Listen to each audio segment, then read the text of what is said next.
late on Friday, we started talking about Baba Booey going out and doing an appearance in California with Sal and Beetlejuice. I thought about him all weekend. How Beetlejuice makes in his diaper, and Beetlejuice heard it and was pissed. Really? Oh, my God. He was in the car with Bob Levy driving to the airport, and Beetle was freaking out. When we were talking, he was in the car listening? Yeah. This came in right after the show ended. All right. You too. You ain't got you. Hello? I was told them so. I don't hear from nobody. They just want to make it better. What's wrong? I don't give a what that makes. I don't give a Well, what's wrong? What made you I mad? don't give a Is it Gary? I'm tired of everybody picking up. I'm tired of it. Tired of all of it. Uh-oh. What did Gary That piece of What did Gary do to you? my sister's monkey ass. His monkey ass? I got something for that ass. Watch. I got something for that ass. Do you want to sit next to Gary or Sal? I ain't saying nothing to no body. So you don't sit next to Gary? Get away from me. You want something to say about me? You ain't out. Everybody. So you got to do the appearance with Sal and Gary. Jim, I don't give a about the fans. I don't give a definitely gonna beat somebody's ass. You're going to beat somebody's ass? That's right. I ain't got time for it. Yeah. Tired of it. Tired of it. You going to be cool with them? Hell no. I'm cool with no body. Everybody else want to talk about me too? So there was a whole discussion on Friday about how Beetlejuice wears a diaper and that you have to change his diaper. And Sometimes you don't know when he's gone, and you could be in a car or a plane. well, all I'm hearing is that after that discussion over the weekend, Beetle didn't wear any diaper, and he went to the bathroom. See, I knew it. I knew he could go. If he's drinking and smoking, he can do that. Yeah. Oh, no kidding. Yeah, so evidently, whatever we said embarrassed him into not using a diaper. Wow. Right? It was very strange. The whole weekend was just so bizarre. I ended up getting, I mean, it really was. Should we take a break? Yes. And then play what happened on Friday? Yes. Because most people probably missed it. It didn't happen until 10:30. And I will tell you that people were just going nuts. They thought it was the funniest 20 minutes they ever heard. Yeah, and then after that, we'll talk about what happened. We'll talk about what happened over the weekend. Yeah, because I'm dying to know how that all went. I've been thinking about it. Thinking about it a lot. I said to Gary, and then I said, no, he's not going to have a good weekend. Well, Beetle yelled at him the whole weekend, right? I said it was like, when you watch a movie and the director's cut is on, like even when I'm in another conversation, it just goes. It goes, and it's a less important conversation than what's going on. Right. And it just, I was in the air, I'll just give you this little tidbit. I'm in the airport, right when I get to JFK, and he starts screaming at me. So I just start walking away, and then me and Sal and Bob are talking, and he's just yelling at me, and, people are looking around, and you just have to have a conversation and ignore him. Because you can't really calm him down. He just sort of winds down. Bob will go, Beat, calm down. That only pisses him off more. See, I thought he was so out of it that, he wouldn't even know. So did I, because the first thing I did when he goes, I know you, I know what you did, you talking about me. And I said, no, it was him. And I point to Sal, and he goes, no, it wasn't. It was you. I know it's you. Yeah, he knows. And I was like, well, when did he get so smart? Oh, man. He's been playing dumb all this time. Every once in a while, I'd look at the clock this weekend, and I'd say, I wonder what Gary's doing right now. But I will tell you, the flip side of that is we're walking down Hollywood Walk of Fame, and I go, where are we, Beetle? And he goes, East Atlanta. Right. He didn't know. East Atlanta? Yeah. And Sal and I spent an hour trying to figure out where that came from. Like, why not, why not Alaska? Right. Like, where did he get East Atlanta from? Because he must have spent time in East Atlanta as a kid or something. Yeah, I can't. Who knows? I can't figure out how much brain power Beetlejuice really has. But it seems to turn on and off. Yeah. Like, he's got a capacity to, do things. All right. Well, if Sean is listening, make sure Beetlejuice isn't by the radio when we replay this. Because you don't want to get him started up again. Yeah, it's enough. He's in charge. All right, well, let's take a break. I'll replay the conversation from Friday. And then we'll find out what happened over the weekend. Yeah, I got to hear about this. Yeah, we got a whole bunch of things going on today, but first, these words.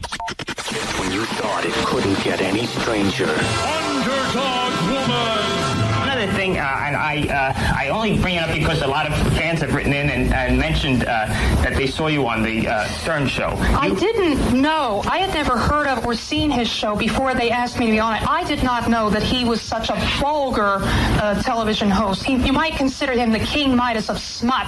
So after having been on it, I was so shocked and so maltreated. And no more Howard Stern, right? That's. Thank goodness. Enough of him. And because you said they were like drug pushers making you do shows, right? That's right. They forced me to do shows against my will, and when I saw that I was surrounded by impurities, I had no way of getting out of the room because I was always strategically placed that I was in the crowds and couldn't find my way out. Wow. This is The Howard Stern Show. You're listening to The Howard Stern Show. Gary was out in California this weekend making that appearance with everyone, and he said he ran into Ruben Studdard. Oh, really? Enough said. Yeah, from American Idol. The winner. The big fat black dude. And I said, how'd he look? And he goes, you look pretty good. He looked good. Like, I looked at him, and I didn't see a lot of... He didn't look thinner. Who's eating the cocoa? It's Benji. Oh, Benji, come on, dude, with the smorgasbord. Here I am. If you don't hear me, if you don't hear from me, you can smell You me. smell me. You either got my cocoa or my turkey with mustard. Dude, can you slow down for a couple of minutes? Yeah. He's got two of them, no less. Oh, my God. It's like a chocolate What factory. cocoa In what? case he runs out. I mean, I never saw a guy with more food going in and out. 2 cocos, 2 Mostly in. No, but the chocolate. I mean, the chocolate smell's making me mental. That's got to be your 5th cocoa. What is it? Cocoa he drinks? Hot cocoa? Yeah. Isn't that fattening? No, it's probably no fat. Here's what Benji does. Benji will get onto something that's no fat, and then just buy 50 of them. Yeah, but there's still calories. Right. He doesn't understand. And That's if you drink 10,000 500, you're just as bad off as if you drank one with sugar. Can we do a no? I don't mind if you drink hot cocoa, but not in here. Okay. Because it's wafting, and it's like very hard for me to concentrate. I'm hungry now. He does pick foods with extreme smells, Benji. Benji, can't you sit in the other room and write stuff for the show? I mean, do you really need to be in here? Yeah. No, you don't. It's just you're up to too many annoying things. It's so much smoother when you're not in the room. All right. I just think it's funny that you've had this conversation so many times, and I would think that... Well, he likes it. In some way, it gets him airtime. I would think he would didn't make a chocolate with Chocolate. coffee to get your attention. Yeah, well, it certainly smells that way. We can't ignore it. Anyway, so I'm going to try and continue, but I'm so hungry. I'm going to friggin' take that hot chocolate and throw it out a window. So Yeah. Ruben looked... I thought he looked good. He looked like he was sort of in shape. Wow. But well, not, he but not did thin. start some kind of a diet and health program. Looks like it's working. Said you were on the plane, too, with Carson Daly? So Carson Daly... Yeah, what's his deal? He's just, he got the sunglasses on and a hat on. He was out for some comedy thing with... Big giant sunglasses? Yeah, big sunglasses. Yeah. He was out for something with Jimmy Kimmel. I can't remember, some comedy show or something. Wow. But then I went to go to the bathroom, and I saw this really hot chick sitting in the front row. Mm. With the dog? With her dog, yeah. And it was a weird dog, too. It was like a little hairy dog, like a chihuahua, but with a lot of hair. Yeah. And she goes, "Hey, how you doing?" So I looked behind me, because I'm sure she's talking to another guy. She goes, "You don't remember me, do you?" And I go, "No, I'm sorry." She goes, "We did Hollywood Squares together." And then I remembered it's the girl from 8 Simple Rules About Dating My Daughter, Kaylee Cuoco. Oh, yeah. Kaylee Cuoco. Very Is she the hot daughter? Yes, she is. I don't know her. Well, you never watched the show. No. She looks real hot. I remember Gilbert and I were like salivating over her at Hollywood Squares. We were, I remember Gilbert goes, "Oh my God, look at her." Kaylee Cuoco. That's like, you got to be hot with a name like that.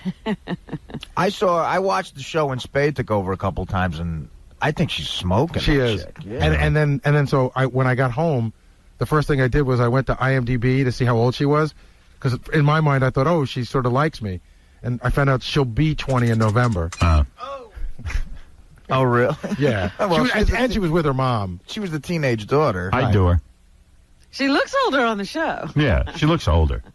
If she looked young, I would enjoy her. I think she likes you. Yeah? She always seems to be, seem to be positive about you. I'll give her the hot beef. In fact, I think she even mentioned to me, I sort of heard her say something like, "Oh, maybe I'll call in. Maybe I can call in this week or something." Well, I wonder what she would feel like. Oh, my. She's 19. Stop. Not long. What a terrible thing to say. Well, it's true, though. She's adorable, man. Yeah? Kaylee Cuoco? Kaylee Cuoco. Yeah. I'm cuckoo for Cuoco. Yeah.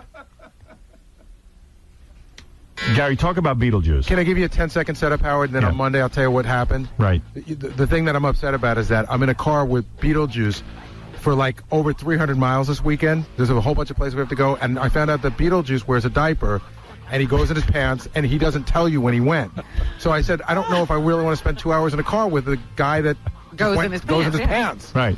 So I'm trying to get out of that. But Sal brings the diaper bag, right? Sal's in charge of Beetlejuice. It doesn't make anything extra for it. So like Sal has to go, Beetle, did you go? And then Beetle denies it. And then Sal has to look in his pants to see if he went. And then change his diaper. Does Beetle let you open his pants? No, you can smell it. Yeah, but how do you change them? I put him in the hotel room, I turn on the tub, and I shut the door. And I leave it be. And He'll take care of the cleanup. You trust him to turn off the tub? he does turn off the tub. He cleans out the tub, but everything goes in the tub. Oh, and then what do you do with it? I don't do anything. I don't share the room. I put him in the tub and I walk away. Housekeeping has a turd in the. I think it dissolves in. He must turn on the hot water or something. Makes you feel good about checking into hotels. This is what I heard. I heard the last time they were out, Beetlejuice didn't have the diaper on. Somebody forgot to put the diaper on. An accident occurred, and they had to send, like, somebody's girlfriend had to go to Kmart to the kids section to buy all new clothes. Yeah. Like, there was no extra clothes. Howard, does he ever get embarrassed when he does that? No, he's clueless. And here's the funny thing: he was in the car with Bob Levy last week, and he did it in the car. And Bob rolled down the window and started gagging. See, this is what I'm not looking for. Beetlejuice says to Bob, "What's your problem?" He goes, "What's your problem, pal?" But see, I'll tell you right now. And Bob's that's out the window. That's no way to drive. See, I swear to God, Howard, I'll get out in the middle. We're going to Palm Springs. I will get out in the middle of the desert and call a car. I swear to I will not. Call the car before you You're have probably to do right. that. Sal, you can't change him in the car? Oh, no. That's disgusting. I mean, between Gary's breath and Beetle's ass, I don't know what. I'm the one who's suffering. Jerk. So that's Did Beetlejuice always wear a diaper? Apparently. Evidently, we didn't know. Oh. How did you get in charge of his diapers? I have to, we do shows together, so. But Sean doesn't go and do all that? No. And I feel, you got to take care of him. Howard, it's Beetlejuice. Do you know what Beetlejuice's day was like today? Apparently, they leave him on a corner in New Brunswick with a bag where Bob Levy picks him up. I said, anybody could go by and say, "Oh, Bob Levy, get in the car." Yeah. Bob Levy picks him up, and then him and Sal are with him on the plane. You know what I mean? I mean, it's not They like... leave him on a corner. You think he's going with you guys? Yeah. Yeah, he is. So they're all going to be on the plane together. Let me ask you something. You don't think you can train Beetlejuice to go on the toilet? I don't know. Does man. he pee in the diaper too? Everything, the works.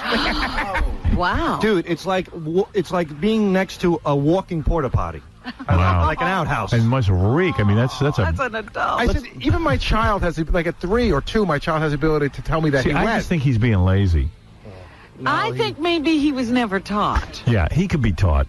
You guys could teach him how to go. Well, it's a little late, don't you I don't think so, Howard. I really don't. He could be shamed into He it. doesn't even know he's black. He thinks he's Italian. I mean, he doesn't. I'm telling you. He's black? You always see color, don't you, Sal? He thinks that Sal the stockbroker and the guy that babysits him, Sal, are 2 different people. Yeah. Totally. Oh, really? Like, he thinks the guy that's in here is Sal the stockbroker. That guy he knows. And then there's a guy, Sal, that babysits him, but he doesn't know they're the same guy. Yeah. He thinks you're a different guy. When I see him at the show, he's like, "Hey, man, what you?" And over here, he's like, "Yeah, totally different person. Has no idea." I said, "Beetle, don't you remember we were spying?" He goes, "No, that wasn't you." Wow. Yeah, he totally. Because he doesn't like the babysitter. Yeah, I don't know what it is, man, but it's really strange. But does he try to get away from you? No, he's great with me. He feels really comfortable with me. Yeah, I don't. Can you 2 sit and watch a TV show and not have to speak? Yeah. The only thing is I believe that. It's soothing. Breath is the absolute. I mean, like flies could come out. Does of he that ever mouth. brush that tooth? Well, that's all right. No, nothing. But do you see what's going on here? The whole thing. Why are you going? It's me, Sal. But why are you doing it? Why don't you be a gentleman and rent a car and go? Well, that's probably what I'm going to do. I wouldn't go in But that I didn't car. realize any of this till the day before yesterday. Yeah. I thought I was on a different flight. I thought that... You were on a flight with Beetlejuice and Sal? Yeah, Oh, yeah. my. And then I found out... But here's what, Howard, I found out this is the worst part of it. We're doing this thing in Palm Springs on... What if Beat goes in his pants on the plane? That's what I'm saying. I'm not involved in That's that. what I'm saying. Howard, we're doing a thing in Palm Springs on Saturday night, right? It's a 2.5-hour ride to the airport from Palm Springs to Los Angeles Airport. 2.5 hours. Me, Sal, Beetlejuice in a car for 2.5 hours. Don't do it. I'm not gonna. Rent a car and go. That's what I'm going to have to do. I'm going to rent the car for the whole weekend. Yeah. What about me? You're in You charge of have him. to I didn't take care of it. I didn't make that deal. You did. I'm the Mother Teresa of black retarded midgets. I mean, I haven't figured out why Sal babysits him. He doesn't get paid. Because it helps his gait. Yeah, I mean, you know, Sean helps me out with, you know, he combines us together on gigs, and I help out Beetlejuice. Is it worth it? It's not that bad. I mean, if he stinks, you throw. So far, I haven't been in a position where he did a duty in a limo or on a plane. But it could happen. Yeah, But he does it in the car. Yeah. You got a long trip out to L.A. That's what I'm worried about. How man. long is that plane trip? Usually 6 hours. 6 hours. You're gonna have to change his diaper. I don't think I could, dude. It's going to be bad. Oh, my goodness. Well, then have the stewardess do it. Yeah, can you see? They'll have to lay him in the middle of the aisle. Yeah, you should dress him up like a baby. Stick him on a changing table. Are you first-class tickets? Are they first-class tickets? No. I'd rather sit next to a guy with a turban and big shoes than Beetlejuice on the plane, man. I'd rather sit next to a guy with a box cutter. Right. And I'm totally pretending I don't know you guys when you start the scene of whatever it is that. Oh, Mr. High and Mighty. I'm sorry. Big Shot. I did not sign up. I love how Gary. Baba Big Shot. I did not sign up for that. Gary's a big shot because he doesn't want to change a guy's diaper. Oh, Jesus. Hey, yeah, Gary. Stop being full of yourself. Howard, When did you get so high and mighty? from Mr. Big Shot. From L.A. tomorrow morning, right, to the appear. We're doing a sit and sleep in Norco. That's 70 miles. From there, it's another 80 miles to the casino, and then like 200 miles back. So And poor Beetlejuice has got to go through all this? he doesn't know where he's going. He's not They're signing to embarrassed. him. No, but he can't hold out that long. That's what I'm saying. Well, he's not going to. He's going to go in his diaper. Right now, he's on a corner in New Brunswick going in his diaper. Where do you get the diapers from, Sean? Yeah. Yeah, and if Sean They hasn't pack packed, them? well, if Sean hasn't packed enough, that's a whole other thing. You want Bob? I was going to call you Bob Abel. Bob over there. So Bob tells me to call Sean. He goes, make sure he packs extra time. I'm serious. I had to get Sean. Am I nuts to It say? was so embarrassing. I called him Sean. He goes, hey, Sal, what's going on? I go, do me a favor. Gary wants you to pack extra diapers. Is that wrong? There was like a pause. He's like, what? I go, Of course, you know what the funny part is? Sean can say whatever he wants. He's not going. I know. Am I wrong to feel a little odd about the whole situation? Yeah, I mean, first of all, it's Sal's doing that Beetlejuice is coming. Right. You just are going out for an appearance. Exactly. You I have had nothing no to do idea with that it. I had no idea that the Beetlejuice thing was like. Yeah, now you're part I of that. didn't know that I was part of the circus. Right. Do you know what diaper it is they use if Beetlejuice should run out? Was it Huggies? they're bigger than my kids, I can tell you that. I think it depends for midgets. I don't know what they are. They probably are.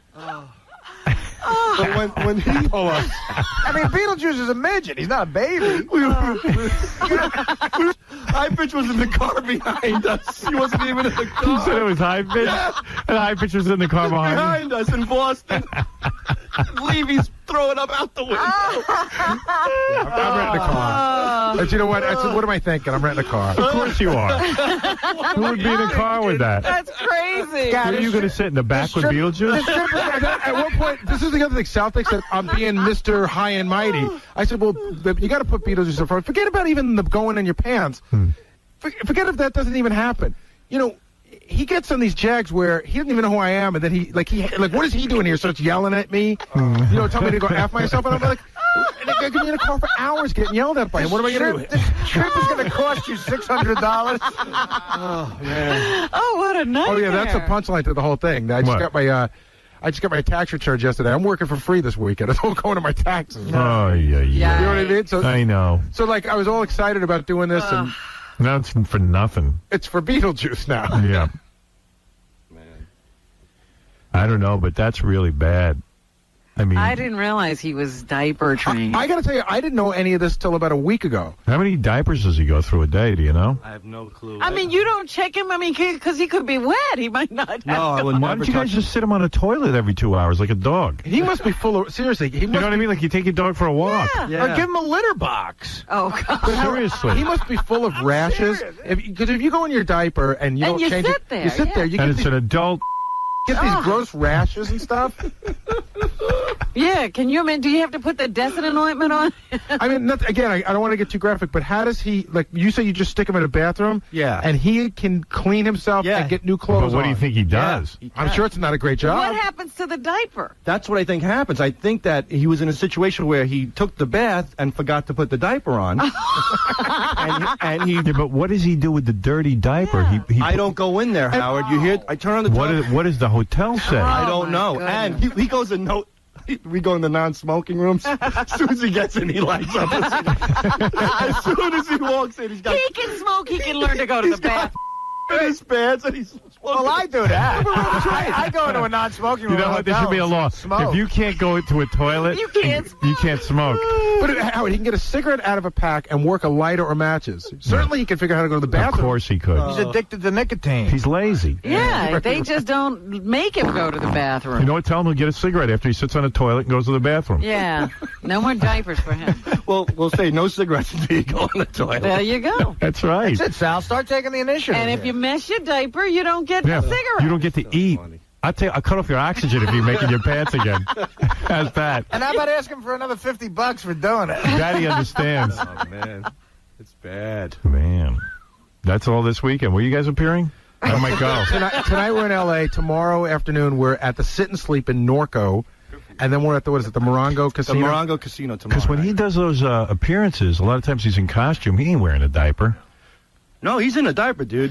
He gets on stage in his shorts and his T-shirt, and he does his thing. Howard, I had no idea any of this was going on. I just happened to hear Sal say, yeah, I got to make sure I'm packed enough diapers. And I said, why? I did not know this was going on. Well, Beetlejuice will get upset if you tell him he's wearing a diaper. Yeah, I know. I've confronted him on Yeah, it. And then he starts yelling at you. I feel bad with that. He's embarrassed enough about it that he could probably learn to be Right. toilet trained. Yeah, I mean, he knew what he did in Levy's car when he said to Levy, "What's your problem?"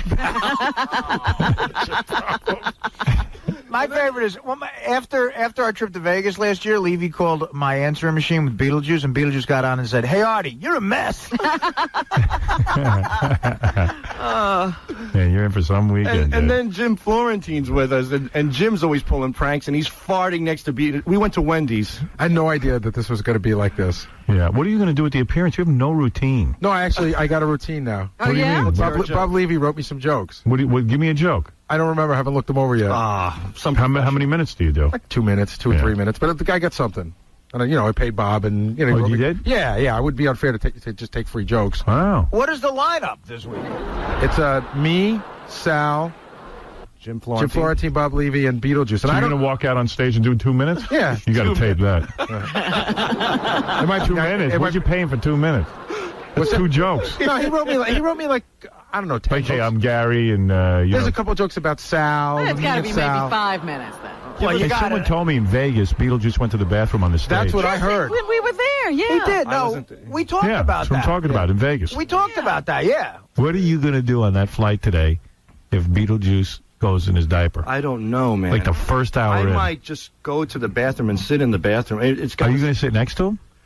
Do you have to? That's the problem with me. Like I'm the last guy on the totem pole, so it's like like Levy calls me. You're sitting next to him. I'm not putting up with this anymore.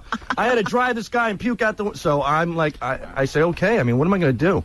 You better hope it's just 2 people in a row, not 3. The one Because time imagine like some lady sitting next to that poor Beetlejuice person. and he goes in his diaper. You better say to him, hold it in. it's bad, Howard. Tell him no Wait a second. cigarettes. Would you take him to the bathroom right before the flight and put him on a toilet and say go? No, Because you should. I direct him to the bathroom. I But wouldn't. he's got a diaper on. What is he going to do about that? How does he deal for 6 hours? Maybe I think he fell in the toilet once and he'll never go on it again. He had a bad experience.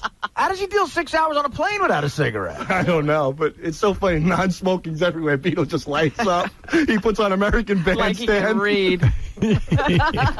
I walk in the room. He's like in his diaper, smoking a cigarette, watching American Bandstand. It's like Baby Finster. Oh, no. That's the one he's doing, watching Bandstand. Learning the new dance moves. The Watusi. He's like, I like the show, man. I like it. In his diaper? What does he like about it? I like the people dancing. I like that the people who don't wear diapers. He's got cigarettes in his orange soda bottle.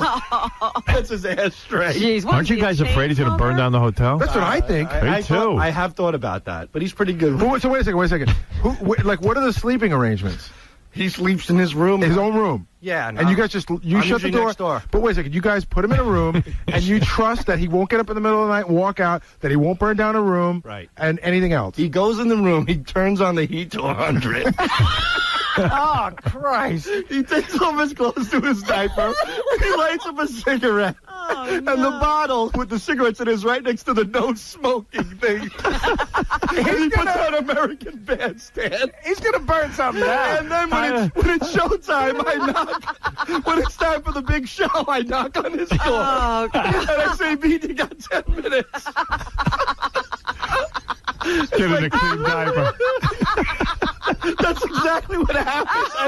Don't you think it's weird that he's like never left the room at night? Don't you think that he could just wander? He does sometimes. He wandered off the last show we did in Connecticut. He did? We found him by a hot dog stand. Oh, my God. He cursed me out because I was interrupting him as he was eating a hot dog. Does he have money? Yeah, he's got like 10 singles in his wallet to buy like orange soda and I think we cigarettes. lost him in Philly once. He did a show with us in Philly a few years ago, and he wandered. He disappeared after the show. Florentine's in the parking lot. Levy's in the bathroom. I'm outside. We find him 3 blocks away, eating a hot dog, rapping with the hot dog guy like nothing's going on, and he starts cursing us out when we say we have to go. Oh, that's funny. Howard, you got to take a camera on the road. It's unbelievable. You should go with him. Where's the camera crew for that? They're busy with every strip club they go to. Right, they're open in every Scores. Let's get Doug on that plane. Yeah, well, get him on there. That I need tape of. These guys, with a strip club, everybody drops everything. Right. It's unbelievable. There's something good's going on. You can't find a volunteer. Man. Lazy bastards. I absolutely agree with you, Yeah. but don't blame me for that. I mean, this is what I'm finding out right now. Like, I would love to do Well, this. check into it. You're a big yenta. Yeah. I don't know how to get a flight to L.A. Get a flight to L.A. You don't know how to get a flight to L.A. If I told you Scores was opening in L.A. right now, you'd find a flight. Jump on JetBlue. Seriously. Figure it out. You're a producer. Seriously. We'll figure it out. We'll see if we can do this. Let's We put have some an energy. LA crew, so maybe someone out there could do it. Yeah, you don't want to miss this. Yeah, it Sounds wild. interesting. But they're going to need a producer, Doug. I don't know why he... Yeah, Doug doesn't need to be there. Suddenly no one needs to be there. Holy mackerel. You can always tell it's Beatles' room, too, because the blowers are going on that heater. I got to get out of here. That's so crazy. Oh, man. What time's your flight? 2:30. Now, you've never flown with him before? I've flown with Beetle, yes, to Vermont. I've flown to Florida, and But nothing like 6 hours. not 6 hours. So I'm worried. The one time in Vermont, he didn't his pants, but his breath was so bad. And you got to sit next to him on the plane. It was like that makes sense that his breath would be Does he bad. talk the whole time, too? Is he talkative? A little bit, but his breath isn't. I can't. It's like bad fish and. Yeah. It's hard to explain. That's probably his diet. And does he drink? Oh, he drinks. Oh, Does he drink man. on the plane? Yeah, he drinks. Yeah, on the plane he drinks all day. I can't believe the amount of booze he puts away. He Wow. smokes and drinks like a 250-pound animal. I mean, it's unbelievable. I can't even What does he drink on the imagine. plane? Probably beers, right? No, he doesn't drink beer. He drinks alcohol, but I think it's vodka. So, I mean, he's got to be like a racehorse in that diaper. Yeah, he's just taking it in and letting it out. Doesn't even have Yeah, to I move. mean, yeah. You know, Howard, now that Sounds I like think a great about it, time. he never gets up to go to the bathroom ever. Right. He doesn't have to. He just goes. It's Can like you imagine what's doing in that diaper? Then you get off the plane and you got to take a car ride to the hotel. Oh, that's Exactly. what I'm saying. They need to stop and change that diaper. You got to find a way to get that diaper off. Here's the deal. We land at 5:30, right? So now by the time we get in the car, it's 5:45. It's Friday night traffic in L.A. Minimum hour to the hotel. And now Beetle's ripe. Right, I mean, someone's got. I mean, seriously. I mean, he's going to get diaper rash or I'm worse. telling you, if he's sitting there in a wet diaper all that time, something's got to be going Yeah, we on. got to get a camera in his diaper. Diaper cam, so we can see what's going on in there. Holy mackerel! He's got to pee at least 4 or 5 times during that flight if he's drinking like that. minimum.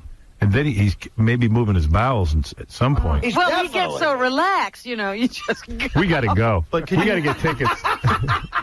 Me and you are getting on that plane. You have no idea. I was almost a part of it. How did you get out of this? You thought escaped. Beetle was going on. He backed out.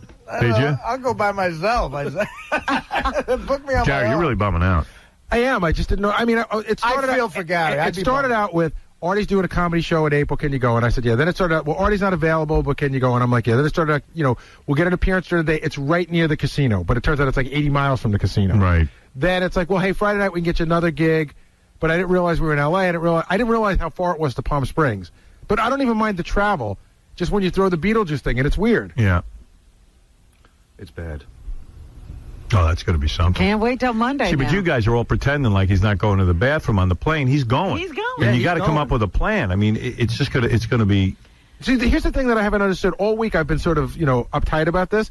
And Sal likes laughing and laughing. And Because he's just, you know what he's doing? He's just putting Beetle on a plane, and he's going to wait till they get to the hotel and throw him in the room and say, go change your diaper. Yeah. Okay, so now you got me. So he's only going to pack 2 diapers. So they got me, Sal, Beetlejuice, Bob, and Jim Florentine in a limo. I mean, 4 more irresponsible people you couldn't find. Because really, during the flight, they should take him in and let him change his diaper. Because it's got to be I'm not sure Jim Florentine doesn't wear a diaper. Yeah. Oh, Jim, forget it.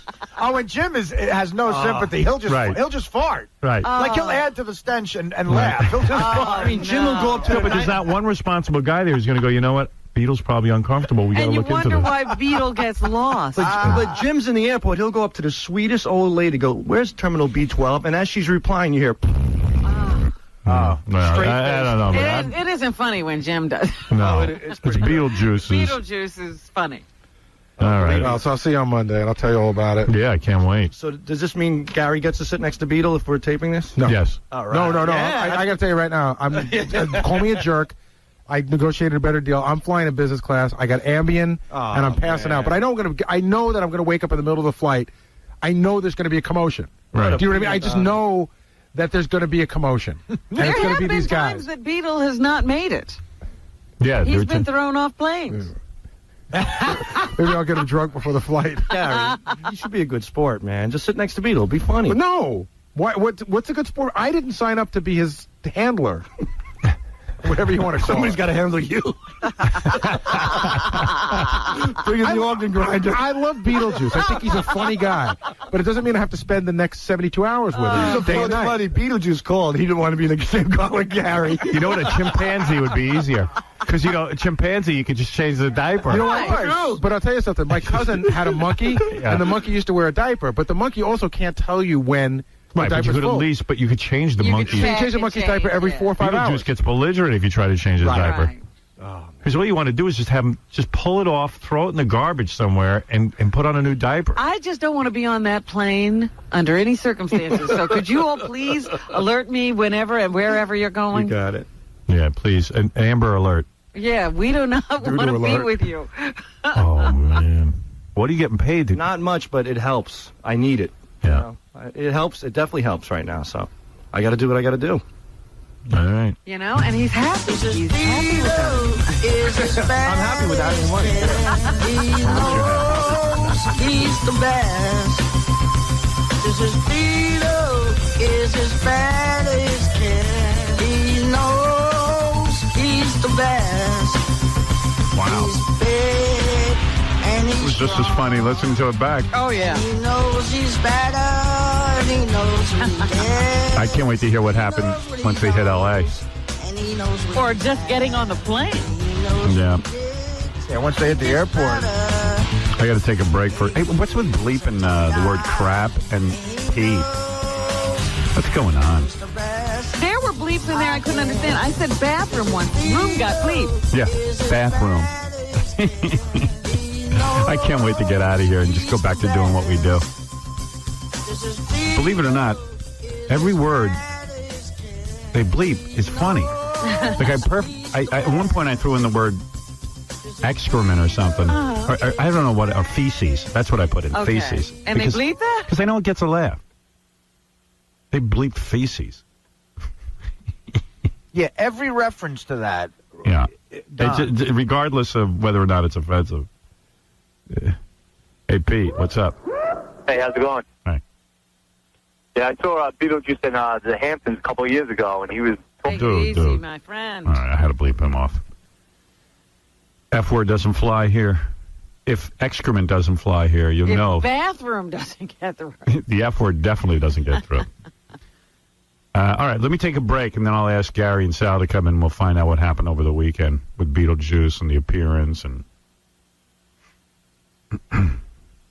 that'll be fun. Tonight on E, insanely hot Playboy Playmates, Buffy Tyler and Suzanne Stokes. I'm not kidding you. They're insanely hot. And it started off as a real annoying interview because they were just being annoying. And then we told them they were annoying. And then they got topless and we strapped them into the tickle post. And then they weren't so annoying. Oh, I remember this. Yeah. Buffy Tyler and Suzanne Stokes.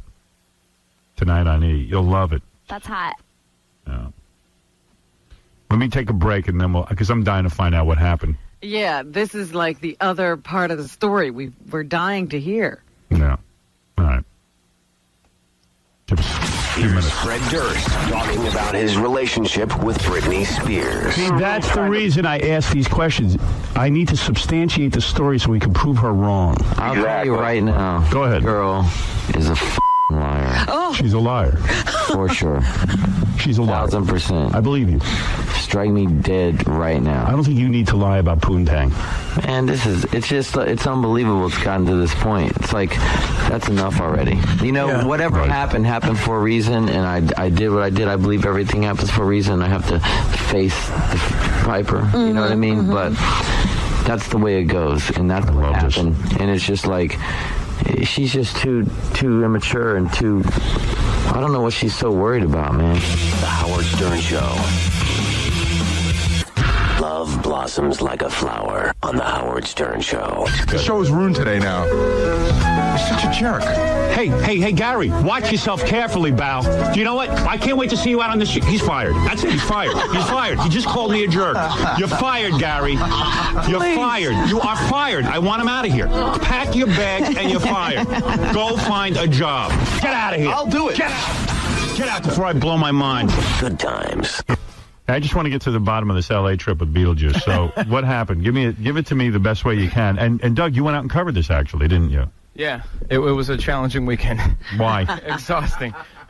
Why was it challenging? Just keeping up with Beetlejuice is quite a challenge. It's never-ending gimmicks and goofs and gags and laughing. It's so much fun. Well, Beetlejuice was pissed because he was driving in the car with Bob Levy when we were doing that rap on Friday that I just played. Bob had already picked him up from the corner. Yeah, so Beetlejuice called in with Bob and was already on fire.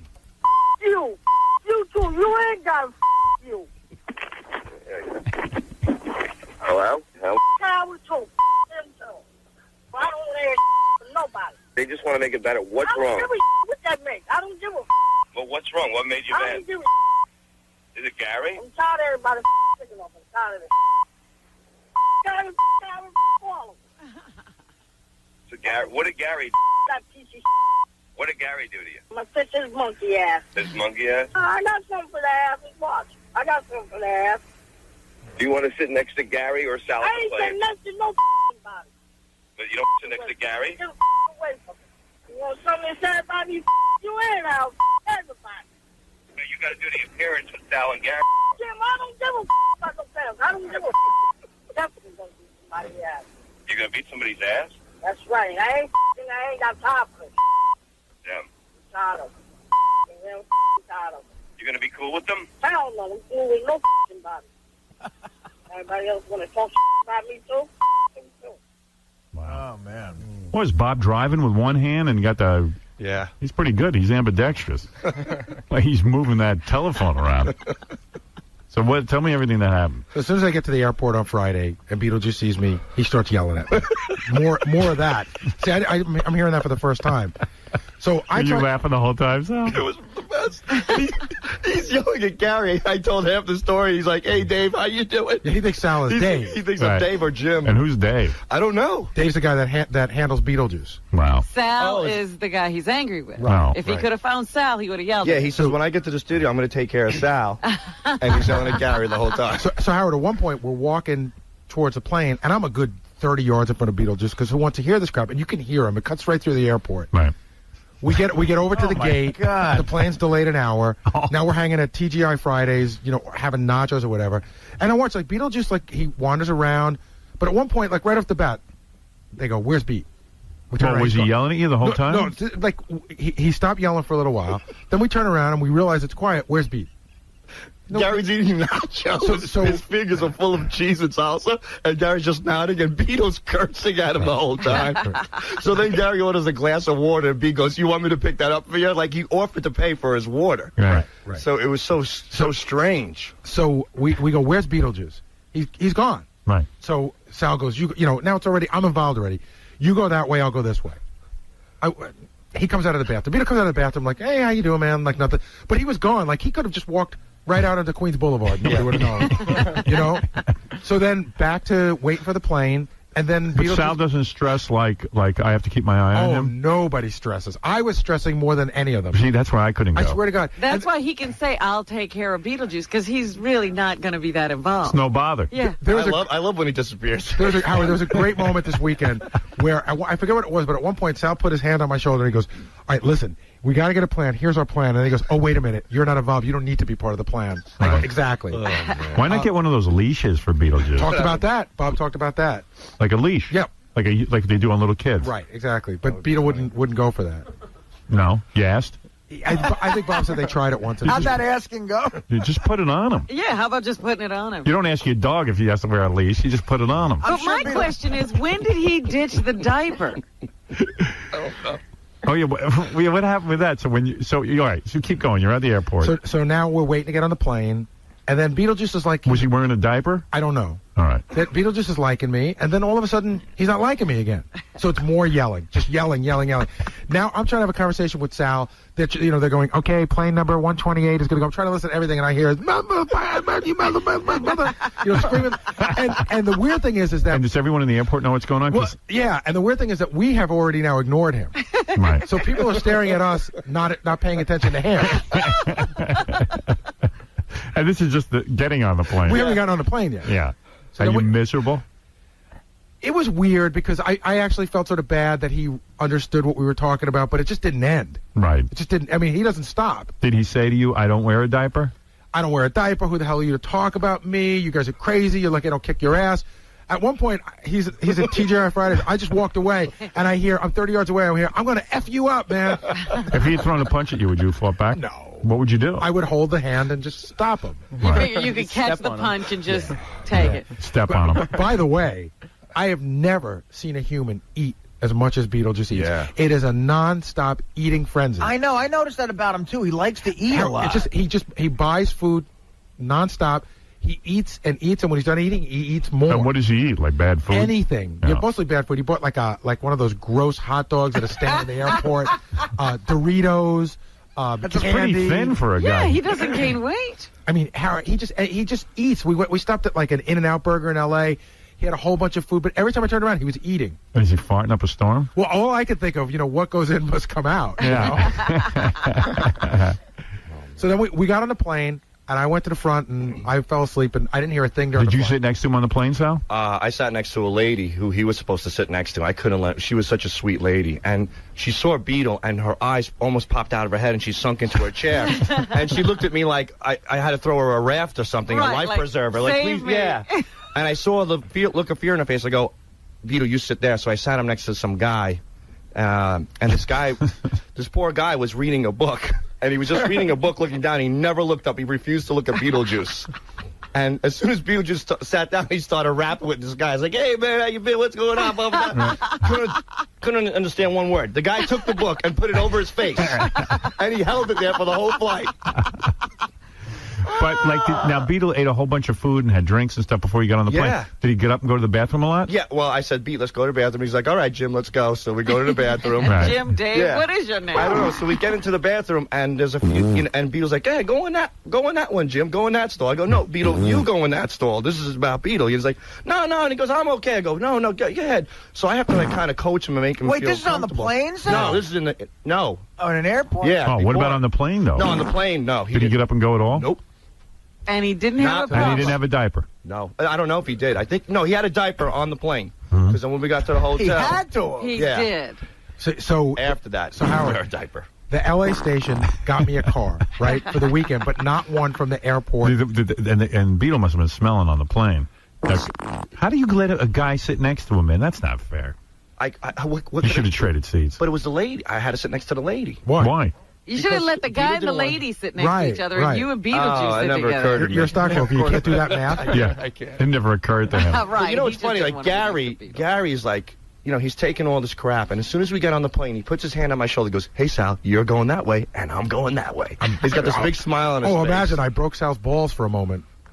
That's all he does. We'll get to that in a minute. So we get to the airport in L.A. The station got me a car for the whole weekend, but just not from the airport. And Doug, are you with these guys getting this all on camera? No. At this point, no. At the airport, you can't. First of all, you can't shoot on on an airplane or in an airport, or you go to jail. Oh. Which, but Doug didn't get out there till later that night. And then my flight got delayed hours. So now it's all of us in a car, right? To go to the hotel. But I said to Sal, again, I'm thinking like when I had a 3-year-old. I said, don't bring him in the car till you take him to the bathroom. Take him to the bathroom at LAX first. Don't bring him in the car. Right. So he goes, no. And I'm like, yes. I didn't want him to go I wanted him to go in the bathroom in the car with Gary next to him. So we got to the hotel and everything was fine. Beetle was very quiet. He goes into these weird funks where he doesn't say anything, which is fine, and then just breaks out of them like that. Right. Go to the hotel. We all check in. Beetle has his own room. Then we're gonna go out to dinner, and so you're gonna take Beetle to dinner. Well, this again. I said, Sal, would you like to go to dinner? And he goes, yeah. And he goes, well, Bob wants to come with us, too. And I go, well, who's going to watch Beetle? He goes, you're right. I'll tell Bob to stay with Beetle. 2 seconds later, all spiffed up, Bob and Beetle are like, where are we going to dinner? We went to a nice restaurant, a really nice restaurant. Did Beetle behave? He behaved. He behaved fine. Sat at the end of the table. Can he order, or does somebody order? He can. He can order. Did he read off the menu? Well, when I took him to breakfast the next morning, he ordered. I don't know. What did he do that night? I don't know what he ordered that He night. looked at eggs. He was looking at the menu. It said Eggs Benedict, and he ordered the hamburger. Yeah. He reads the menu for 10 minutes. He stares at it, right? He wants you to believe he's pouring over that menu. It's upside down.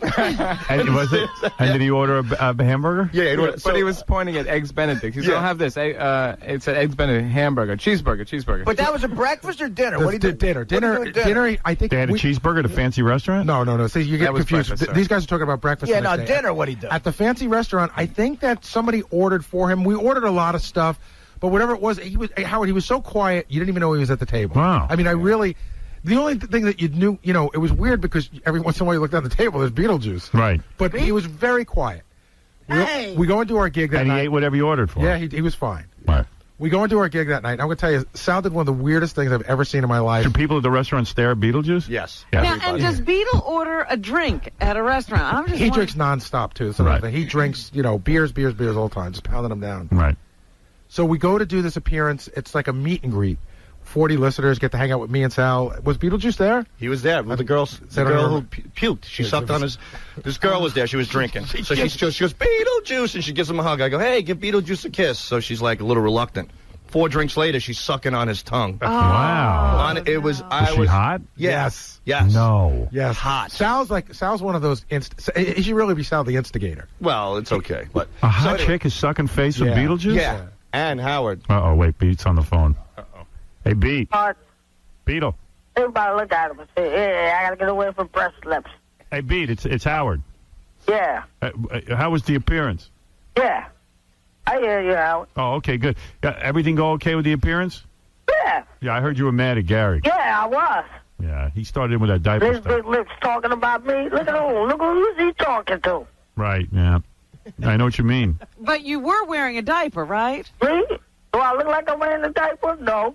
Yeah, why are these guys saying you wear a diaper, Beat? He wears a diaper. Look what he's talking about. Yeah. And he got the nerve to talk about me. Look at him. Every time he talking about people, look at him. Look at his lips. Was it hard to... his breasts so stink. Everybody just look at him and they red. Was it hard to go to the... you didn't use the restroom... You didn't use the bathroom on the airplane, did Well, I did. What did he say? I don't need no diapers. Look at him. He needs more than diapers than everybody else needs. Look at him. He needs to wear a diaper. Right. So when you go on a plane, you hold in your business, and then you wait till you get off the plane to go to the bathroom? Me? I get off the plane first. Yeah. That's what I do. So he says he held it in, and then when he gets to the hotel, he went to the bathroom. So I went to the bathroom. He the one that's talking junk.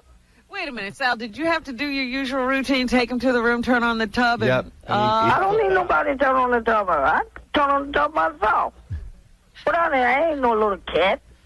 Yeah, Sal's saying what he does is that your diaper's full and he puts on a tub and then he I don't need no diaper. All right. That's what these guys are saying. Yeah, they need to wear a diaper. Look who's talking with them big ass lips. And he got the nerve to talk about somebody. Look at him. See, my point is I know Beat knows how to go to the bathroom. Of course he does, but I don't know if anybody ever asks him. Yeah. I think he does. What? Did you see him go in his diaper at all? I didn't. I heard that, so I was in my own car the rest of the weekend. Yeah, but you was scared to get in the car with me because you got the nerve to talk about me, big lip. I was scared to get in the car with you, right. I heard that from the trip from the appearance at Sit and Sleep to the casino that there might have been some sort of an accident. Actually, look who's talking. You got the nerve to talk about people. Look at you. Did you have an accident? He got the nerve to talk about me. Look at his lips. Did you have an accident? Do I have an accident? No way. No. Never. I like how Beetle makes the reference, the comparison of Gary's Never lips to did. going Never. into a diaper. He needs to wear a That's the diaper with his big lips.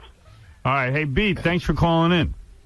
You're welcome. All right. Good for you, man. Good talking to you. I know I'm going to see you later in the week. All right, dude. All right, Beat. All right. Later. That's Later. Beetlejuice. Beetlejuice, everybody.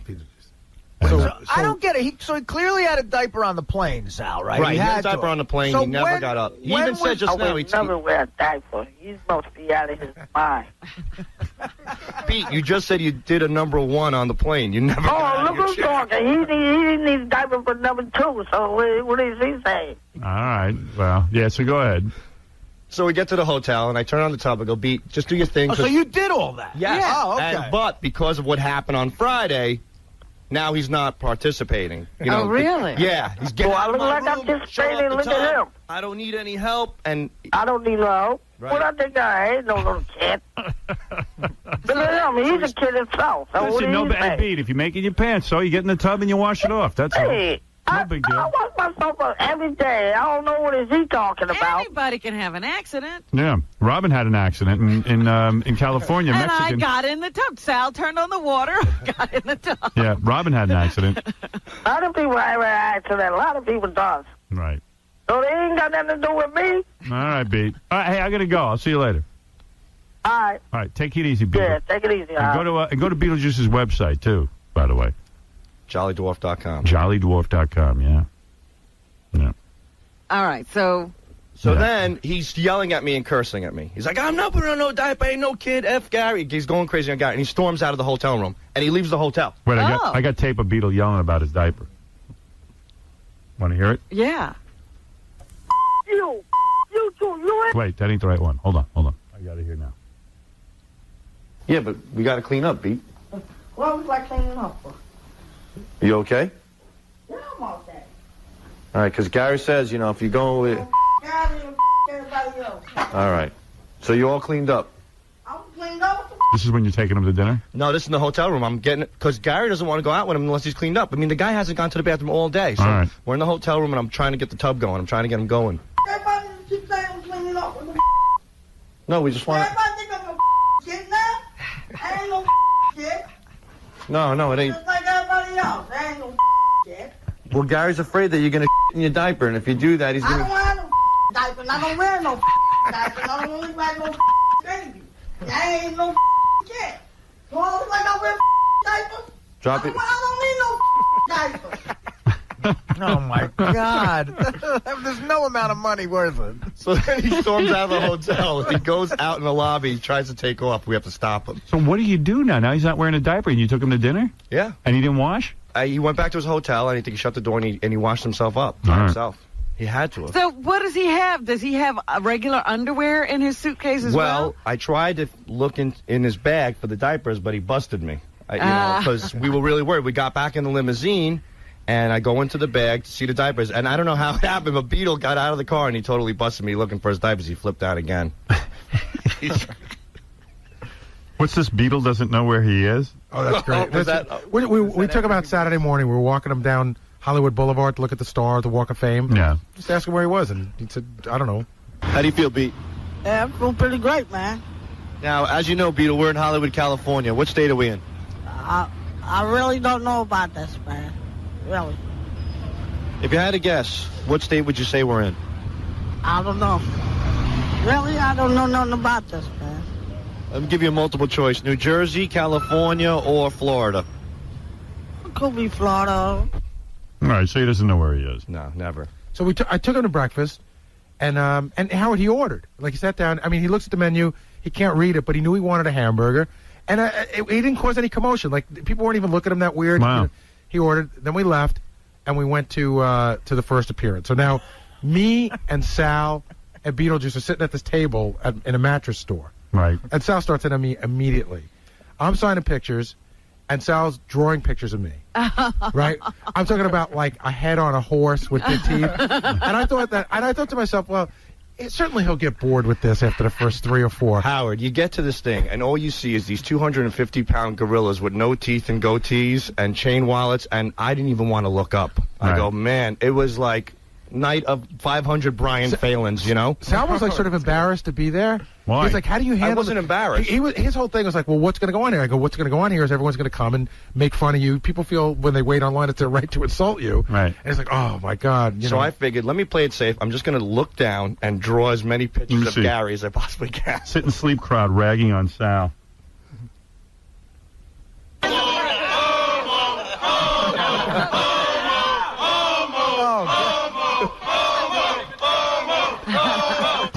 Howard, this is 2 feet away from him. Nice.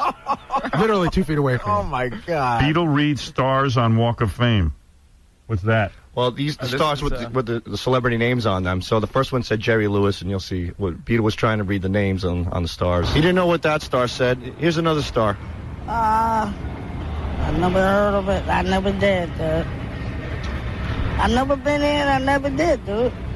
Yeah, but what does this star say? I don't know. And what is this shape? I know it's shaped like a heart. What else, man? Shaped like what? It's shaped like a heart, dude. Like a heart. You know? Single, you know? All right, so we're going to read another star. Look at this one. Now, what does that star say? Howard Stern? What's that? Yeah. Howard Stern? There you go, Howard Stern. Yeah. It's Jerry Lewis. Close enough. What's this, Beetle ragging on Gary some more? Yeah, it was never ending. Because it would just, Howard, he would suddenly remember he hated me. So, Beat, man, what's up with Gary? He went in the other car. Why? Because he's a bull. He wants some bull with everybody else. He won't call people names. He ain't want nobody calling him names. So Right. I don't give a He wouldn't like it because he knows I say things about him. Because his ass so fat. That's why his ass talking about people. Talking about getting the toe. Look at him. His fat ass need to get the toe. That's why everybody call him fat. Look at his lip. Big lip. Look at him. Talk about it. Look at his teeth. Look at his green in his teeth was. That's how he talk, like a baby.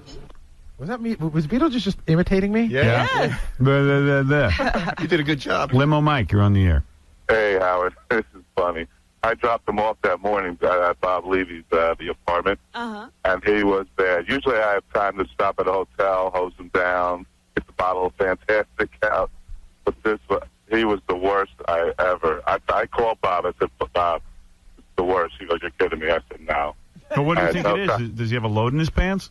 Yeah, he just has a little problem. One of those apps where he can track where his iPhone is, exactly where it is. He says, here it is. I know exactly where my iPhone is. And So he why called. is he chasing them? Well, he called the police, and the police wouldn't do anything about it. He said, would you send a car over there and get my iPhone? There's been a crime. Well, this is horrible because obviously these people are predators. Yeah, I don't understand that. I mean, here we have the technology to get the guy's iPhone back and catch a bunch of marauders. Why would the police not? I don't understand his story. It doesn't add up. It doesn't make sense to me. I believe the police would go check it out. Why not? You know, they're doing the stop and frisk thing. This is obviously people who are up to no good. What, Gary, when does Teddy come in so I can talk to him about this? Or is he not here till late in the show? Gets in around 8, Howard. 8. Do you know anything about that story? No, but John Lieberman's here, and I think you may have a couple of the facts wrong. Oh, all right. John, come on in. This is John Lieberman. He's made his bones on the Tim case where Tim shit in the bathroom, and he Now we look forward to every report. he did DNA swabbing and all kinds of things, and all of a sudden he's like top reporter around here. John Lieberman got 18 on the ugly meter. Yeah, a lot going on around here. Yeah, who knew? So Teddy went out drinking Sunday night with his new wife. Right. And he ends up turned around on the C train in Manhattan, headed the wrong way. So he's headed to Brooklyn. Okay. He gets off the train. He's discombobulated. Next thing he knows, there's 7 or 8 guys poking at him, reaching in his pockets, trying to mug him. Right. They end up getting his iPhone out of his pocket. Right. But they don't take his watch And or his wallet. or Right. his wallet All or right, anything. so far I'm with you. I think I got the facts straight. Then he gets back home and he calls the police, but the police say they want to come to his house and do the report and everything, but he was drunk and kind of out of it and said that's why. Okay. said I don't really I don't feel like dealing with this right now. So then he uses the app on the iPhone to locate his phone, and he sees it sitting on Fulton Street in Brooklyn. Right. For hours and hours, and then he wants to go back. Yesterday morning he told us he wants to go back and find his phone. Vigilante style. Yeah, I heard that. Yeah. And we advised him that it's probably not the best idea to do Well, why that. won't he? So the police are not at fault. They came over. They were ready to come right over, take the report, and get the phone for him, and he didn't do it. The police are not at fault. No, not at all. Not at all. Not That's at what all. I said. Because it seems to me the cops would be all over this. Well, look, I mean, people get their... Where is his iPhone now? Is he still able to track it on his iPad? Yeah, he's still tracking it on that app. Now, why won't he call the police now? Well, he says he was considering it. He says that he will call the police and actually go through and file the report. What is he going to now. wait, a month? I used to think Teddy was kind of a sensible guy. And that makes no sense to me. Well, then it's his fault.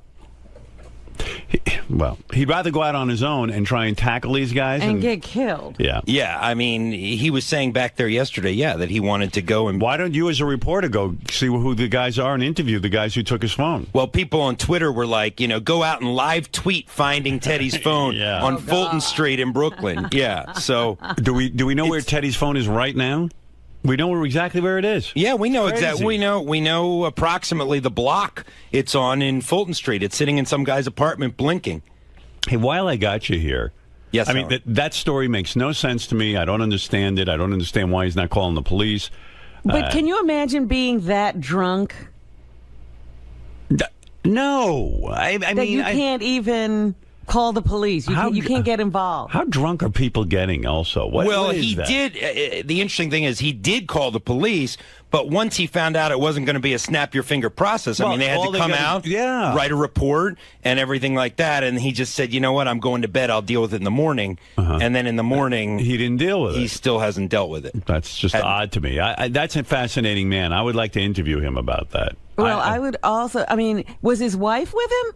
Yes, his new wife was with him, and I believe that Sarah, Tim's assistant, was there as well. Right, because they're all very friendly. Right, and it was it was a party. It was a Sunday party. I understand they went to brunch and they were drinking all day. And sometimes, when you go the wrong way on the C train, you can get into trouble. You're so drunk you don't know how to get home. Right, he probably was out of it. So and not one of them knew they were going the wrong way on the C train. Well, it was just the two of them. It was just Teddy and his wife at that point. And when these packs of gangs, these groups, I mean, they can smell blood. I mean, they could see that Teddy was drunk. No, they can smell booze. And they can smell booze, exactly. So they pounced on their prey. They found that he was weak, and they got his iPhone. Yep. Luckily, he wasn't hurt. He had a little bruise on his head. But well, I still say you should call the police. He could easily get his phone back. Yeah, and the imbeciles who took the phone. Well, the longer he waits, the more ridiculous it is. Something's up with that story. I don't know. I don't get it. Maybe it wasn't a pack of guys. Maybe it was one dude.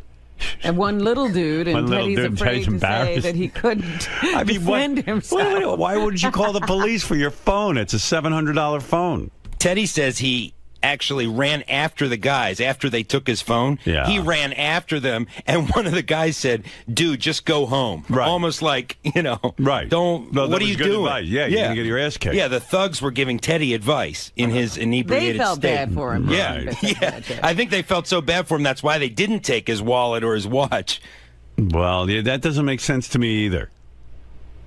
The wallet and the watch.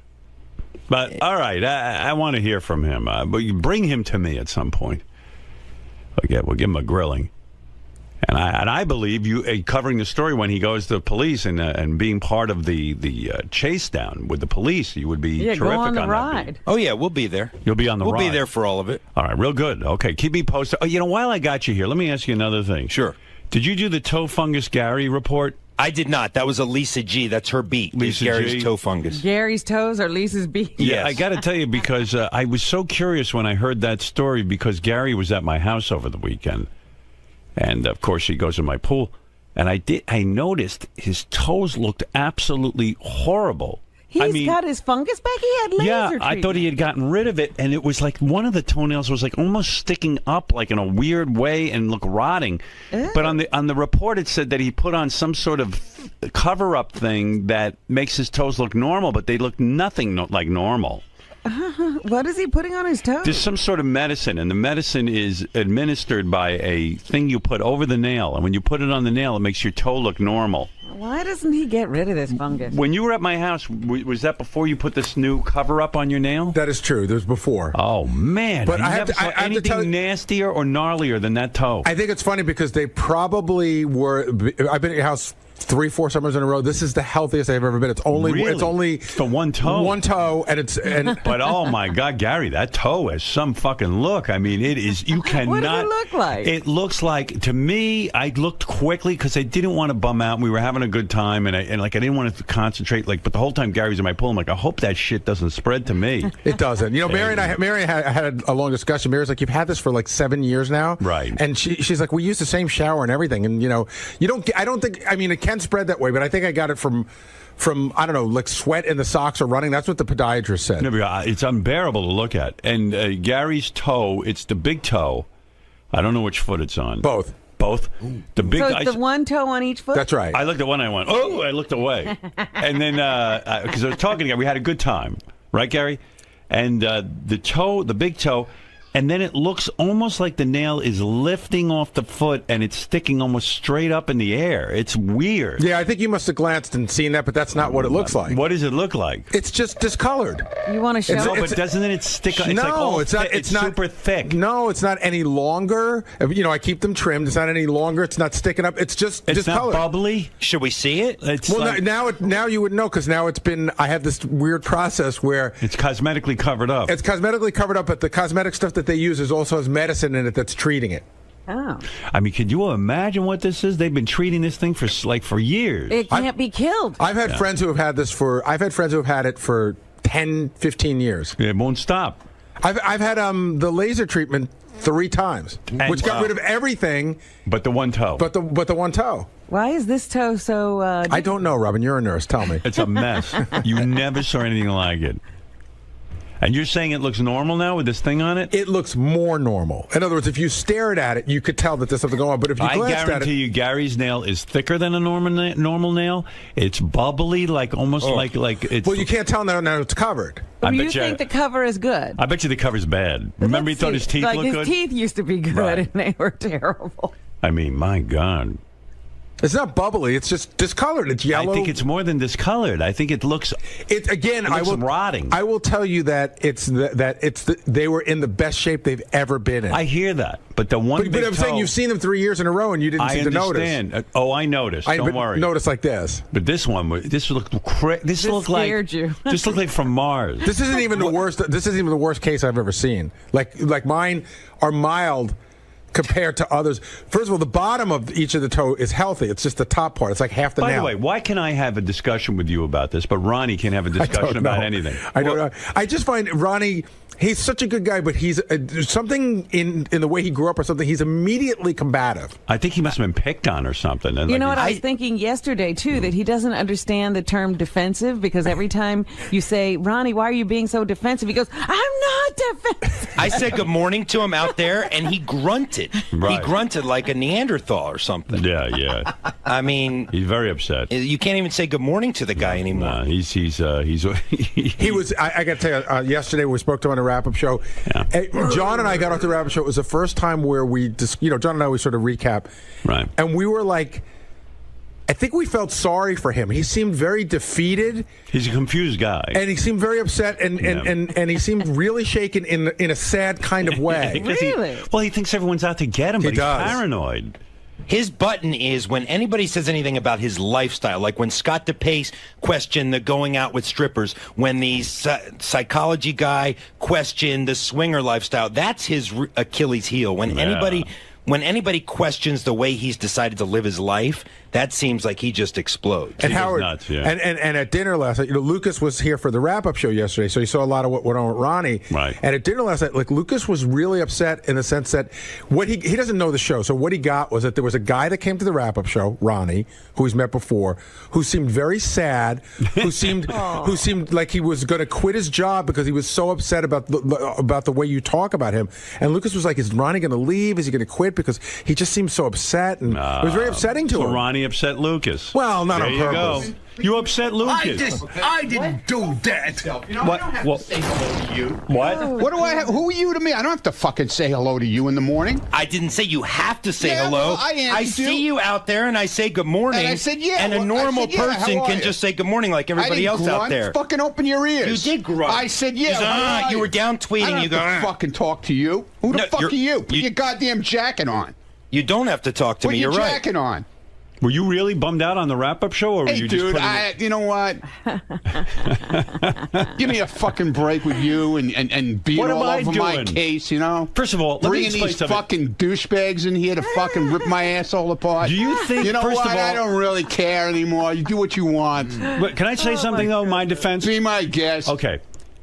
Gary said to me with the Ugly app, there's a guy who developed an Ugly app. Please. But Here I'm we going go to with take that it now. No, but I'm going to take it through the history because I don't believe the extent of your paranoia. You got a problem. I spoke to real police yesterday. Real guys that heard this bullshit. Yeah. This guy, they hear guys like this every day of the week in the police academy, and they know nothing. Okay, They're all right. fucking book smart. That's all they are. They never spent a day on the fucking street. They don't know about security working with people. Okay. Fuck him. Okay. Okay? Fair enough. And fuck Wolfie, too, because half of that shit that was in that thing was written by him. He knows all. They all Gary, know did about Wolfie the show. write any of okay? that you know of? I'm telling you, Wolfie sent me an email this morning. And Fuck Wolfie. I don't want to hear about Wolfie. But hold on, Ronnie, he said to me... Fuck him. He said if he's a smirking face piece of shit. Okay? Fuck him. Can Gary get out a sentence? No. Oh. Wolfie just said, I fuck Wolfie. No, go ahead. What did Wolfie say? I'm curious. He said, I swear to you, I met this guy, and he did a profile. He goes, I would, in no way, shape, or form did I write what this guy, the profiler, had to say. Look, and he also said, him and his clubfoot shoes and shit. What about a club foot? I have no idea what he's talking clubfoot shoes he wears. What are you talking about? That fucking guy was in here. He's a fucking douchebag. But I mean, listen. The profiler? Is that who you're talking about? Yeah, that's what I'm talking about. The profiler. But listen. The guy who listened to the show since 1985. That's how he knows about everybody here. Yeah. Fucking asshole. But I mean, I could write the same profile. But Ronnie, here's my point about you. What are you looking at? Well, you're exploding. You're about to explode out of your suit. Ron, try to follow me on this. And if I'm wrong, I'm wrong. But the guy said really weird things about me, too. But I listened, and I didn't explode. I'm happy for you, man. I mean, it's true. I wear condoms, and he's saying that I have an intimacy issue with my wife. That's pretty insulting. But you've talked about that on the air. And so have you. That's what I mean. You've talked about security a million times. So how does this... No, I don't. No, I don't. But everyone knows you're the security guy. What my fucking credentials are or anything else. You don't do that kind of shit. But you get so angry. You keep your mouth shut. You're the only one who gets angry. I'm going to stand there with my hand on my heart now. What the fuck is that? I don't know. You get so angry, though. So say to the guy, hey, I don't believe that. Fuck him. I don't have to come in and fucking patronize him. Fuck him. And I heard the wrap-up show. Do you really think that I orchestrated the Ugly app so that you would get a 0.0? I didn't say anything about the Ugly app. You said it on the app, on the wrap-up show.